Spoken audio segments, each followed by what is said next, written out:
जिला बजरंग दल के संयोजक भाई आदित्य जी, उपस्थित सज्जनों, मातृशक्ति, आज हम सब यहाँ पर समाज जागरण के लिए उपस्थित हुए। यहाँ हम सब हजारों की संख्या में अपने धर्म के संरक्षण के लिए उपस्थित हुए। ये पुलिस प्रशासन वहां पर खड़े होकर के देख रहा है। बंधुओं, मैं उनसे पूछना चाहता हूं, जब हमारी रैली निकल रही थी तो आप नर्सिंग कॉलेज की सुरक्षा में खड़े थे। जब हमारी आक्रोश रैली वहां से आ रही थी तो आप गिरजाघर के सामने खड़े हुए थे। माननीय अध्यक्ष महोदय, माननीय अध्यक्ष पुलिस अधीक्षक महोदय, आप यहाँ आए हुए हैं। मैं आपसे पूछना चाहता हूं, जितनी सुरक्षा व्यवस्था आज आप उनको दे रहे हैं, कल यदि उस बहन को आप सुरक्षा व्यवस्था देते तो ऐसी घटनाएं नहीं थी। जय श्री राम, जय श्री राम, जय श्री राम। आप वहां से लेकर के जहां तक चप्पे पुलिस की प्रशासन से पूरी छावनी बना करके रखे हैं। मुझे इस पर कोई दिक्कत नहीं है। ये तिवारी जी सुन रहे, मुझे कोई दिक्कत नहीं है। आप यहाँ से वहां तक छावनी बना दीजिए, लेकिन मुझे दिक्कत तब होगी जब धर्मांतरण का काम बढ़ेगा और आप बैठे रहेंगे तो मुझे दिक्कत होगी और मैं अपने थाने के सामने आगे रहूंगा। जय श्री राम, जय श्री राम, जय श्री राम, जय श्री राम। इस गंगेश्वर महादेव की पावन धरती पर जहाँ यहाँ पर पंडित विजय मिश्रा जी का कथा वाचन हो चुका, एक कॉलेज शिक्षा के आड़ पर मित्रों, मैं पूछना चाहता हूं, भारत का संविधान कैदी को अधिकार देता है, कैदी को अधिकार दिया हुआ है कि शिक्षा के माध्यम से तुम धर्मांतरण करो। आज महावीर की जयंती है, हमको जियो जीरो दिन का नारा लगाने वाले हैं।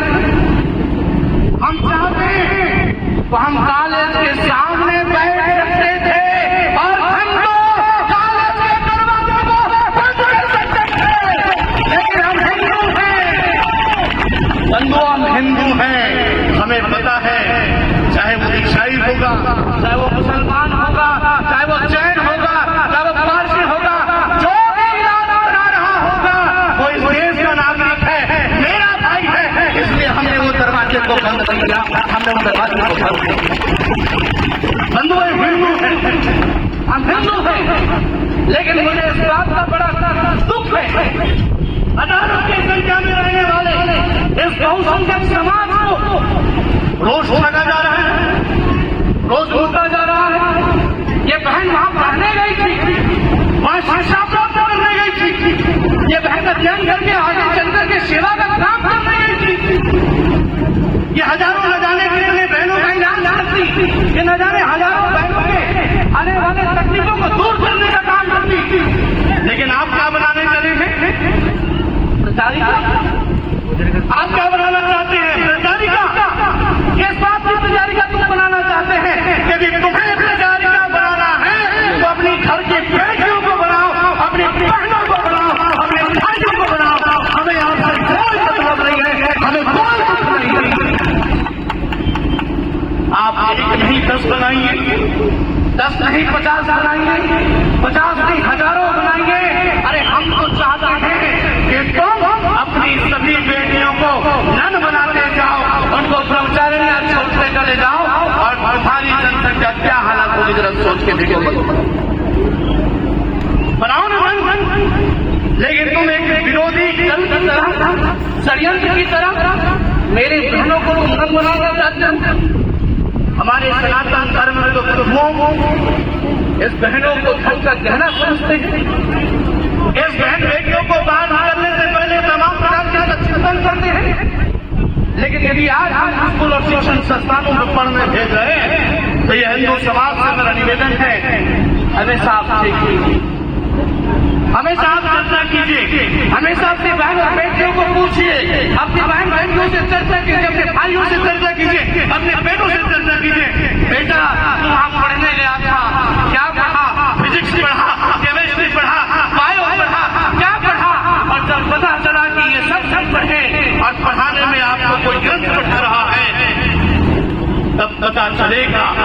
प्रतिक्रिया क्या करनी है वो हिंदू समाज निकलेगा और प्रतिक्रिया करेगा। तब तुम्हारे दरवाजे बंद होंगे और जब तुम्हारे दरवाजे बंद होंगे तब मत कहना कि हिंदू अत्याचार कर रहा है। ये बहुत बड़ा समाज तुम्हें रहने का जगह दे दिया, तुम्हें बसने का जगह दे दिया, तुम्हें आगे बढ़ने का जगह दे दिया और तुम क्या चाहते हो? इतने में भी तुम्हारी प्यास नहीं बुझ रही। तुम चाहते हमारी बेटियां आ जाए, तुम चाहते हमारे बहन आ जाए, तुम चाहते हमारा परिवार आ जाए। ऐसा नहीं होने वाला। बजरंग दल, विश्व हिंदू परिषद, आर्य समाज, गायत्री परिवार और अनेक हिंदूवादी संगठन इन बहनों के सामने छाती ठोक के खड़ा है और तुम्हारे घर जाने के लिए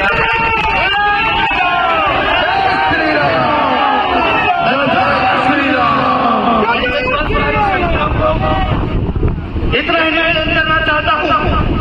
हमें पूर्ण विश्वास है हमारे मुख्यमंत्री विष्णुदेव साय जी के ऊपर, हमें पूर्ण विश्वास है भाजपा सरकार पर, हमें पूर्ण विश्वास है साय जी की सुशासन रूपी सरकार पर कि हमें न्याय मिलेगा। और यहाँ पर एसडीओपी साहब बैठे हुए हैं, थाना अधिकारी बैठे हुए हैं, अतिरिक्त पुलिस अधीक्षक बैठे हुए हैं। मैं पूरा निवेदन कर रहा हूँ आपसे विधि सम्मत कार्यवाही की हम आपसे अपेक्षा करते हैं। यदि आप ही पूरी नहीं कर पाएंगे तो फिर हम कहाँ जाएंगे? एक बार पुनः मैं आपसे निवेदन करते हुए इस हिंदू समाज से आग्रह करता हूँ अपनी बेटियों का ध्यान रखें, अपने बेटों का ध्यान रखें और उससे ज्यादा गाँव में कौन आ रहा है इसका भी ध्यान रखें। हमारी समस्या ये नहीं कि धर्मांतर बढ़ता जा रहा है। इस हिंदू समाज की सबसे बड़ी समस्या है कि मेरे गांव में गुंडा घुस रहा है और मैं उस गुंडे को हीरो समझ रहा हूँ। इससे बड़ी गलती हिंदू समाज की कुछ भी नहीं। मेरे गांव में किनारे में जाति के नाम पर या पंडित मिश्रा जी पधारे, जरा बताओ पूरी बात क्यों? पंडित प्रदीप मिश्रा जी के पंडाल में किसी ने जाति पूछा था क्या? पूछा था क्या? आवाज बढ़ा के बोल रहे हो। पंडित प्रदीप मिश्रा जी के पंडाल में किसी ने जाति पूछा था क्या? क्या हमारे कुंभ में किसी ने किसी की जाति पूछी थी क्या? क्या हमारे साधु संतों ने किसी की जाति पूछी है क्या? जब नहीं तो ये कौन लोग हैं आपके गांव में घुसते हैं जाति के नाम पर, छोटे और ऊंच और नीच के नाम पर आपको बताते हैं। मैं बंधुओं क्या करना चाहता हूँ कि एक घटना हजारों लोगों को इकट्ठा कर दिया, लेकिन आज हम हमारे सभी गांव में ऐसी घटनाएं घट रही है। यदि हम सब अपने अपने गांव की तैयारी कर लें, अपने अपने गांव में होने वाले घटनाओं को चुनौतीपूर्ण ले लें और उनकी प्रतिक्रिया करना प्रारंभ कर देंगे तो मुझे लगता है ये होली क्रॉस हो चाहे छोटे छोटे धर्मांतर के केंद्र हो वो सारे बंद हो जाएंगे। मेरे साथ जोरदार बोलिए।